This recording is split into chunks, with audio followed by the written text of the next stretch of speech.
Kali ini, Ibu Bapak akan melihat sebuah contoh situasi pembelajaran bersama Ibu Derana, guru biologi SMA kelas 10. Karena situasi sedang pandemi, Ibu Derana melakukan pembelajaran menggunakan metode flip learning. Flip learning adalah model pembelajaran di mana sebelum pertemuan daring dengan guru, murid diminta untuk mempelajari materinya terlebih dahulu secara mandiri. Mari kita lihat bagaimana Ibu Derana mengelola pembelajarannya.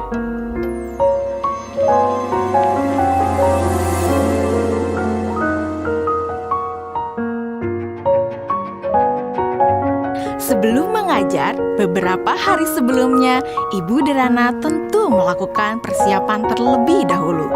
Dalam tahap ini, Ibu Derana benar-benar memastikan bahwa ia memahami tujuan pembelajaran yang ia ingin murid-muridnya capai.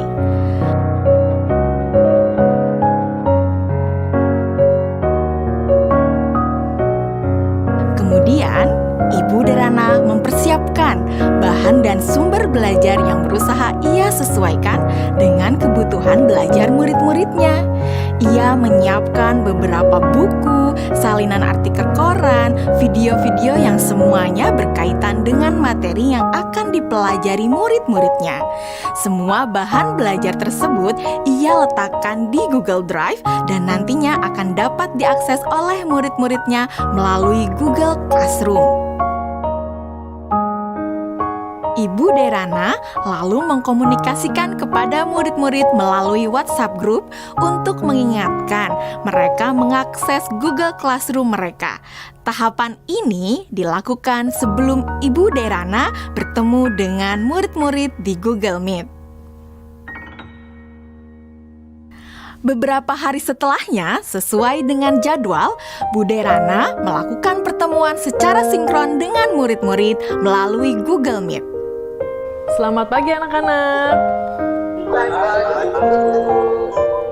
Oke, senang sekali ya kita sudah bisa bertemu kembali pada sesi sinkron hari ini. Sebelumnya, Ibu mau terima kasih ya sama kalian karena kalian sudah belajar secara mandiri dari rumah melalui materi yang Ibu masukkan di Google Classroom. Nah, kalian sudah mempelajari semua yang ada di Google Classroom? Sudah. Oke. Jadi anak-anak, pada pertemuan sinkron hari ini, kita akan mempelajari lebih dalam lagi mengenai keanekaragaman hayati. Ibu akan sharing beberapa pelajarannya ke kalian ya.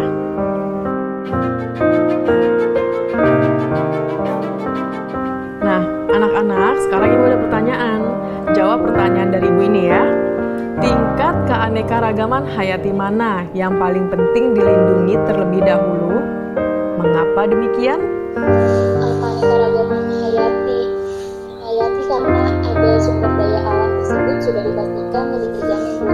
Kesehatannya juga fungsinya juga sumber daya alam hayati ini juga lebih sering digunakan dibandingkan dengan sumber daya alam non-hayati karena lebih terjamin. Seperti itu, Bu, jawaban dari saya. Oke, jawabannya bagus sekali itu ya. Itu lengkap banget jawabannya. Yang lain sudah mendengarkan dan sudah memahami apa jawaban dari Dwi Melati? Sudah, Bu. Oke, sekarang kita lanjut ke pertanyaan selanjutnya ya anak-anak ya.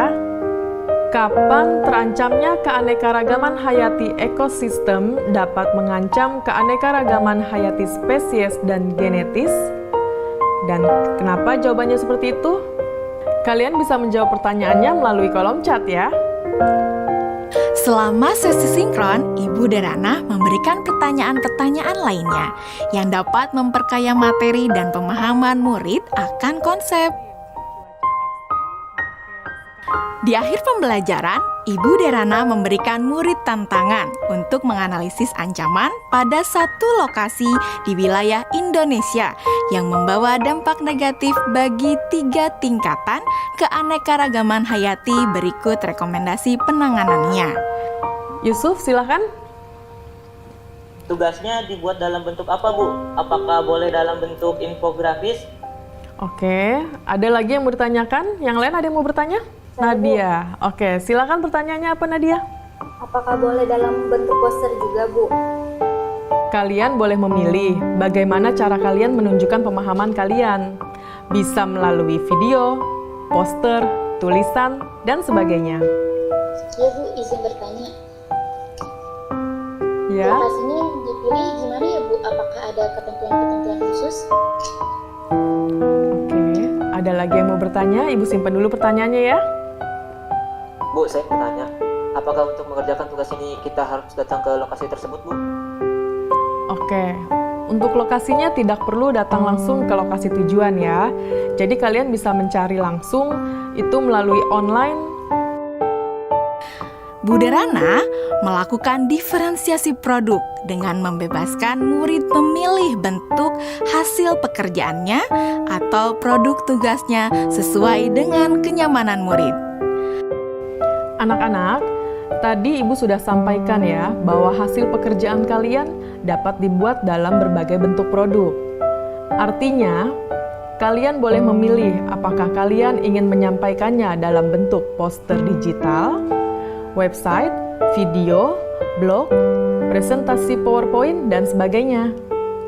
Nah, sekarang silahkan kalian sesuaikan dengan minat dan kenyamanan masing-masing.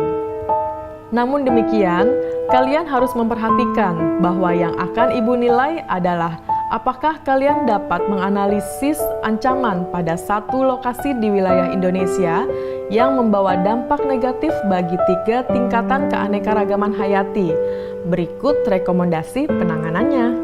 Jadi, poin-poin kriteria yang akan dinilai akan berkaitan dengan hal tersebut. Nah, agar kalian bisa memahami dengan jelas tentang kriteria penilaiannya, mari kita diskusikan kriteria penilaian tersebut bersama-sama ya. Setelah anak-anak jelas dengan kriteria penilaiannya, maka kemudian Ibu Derana meminta anak-anak untuk bekerja secara asinkron.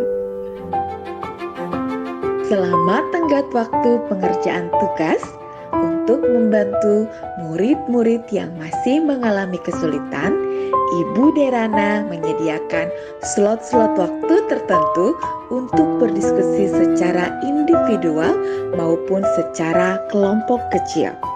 Saya ingin konsultasi, Bu. Iya, boleh. Bu Derana memberikan waktu kepada murid-murid lainnya untuk dapat mengkonsultasikan draft yang mereka buat. Ibu Derana juga memastikan untuk memberikan umpan balik terhadap pekerjaan yang dibuat oleh murid-muridnya. Ibu dan Bapak Guru hebat, demikian video singkat salah satu contoh penerapan pembelajaran berdiferensiasi. Tetap semangat, Ibu dan Bapak Guru hebat.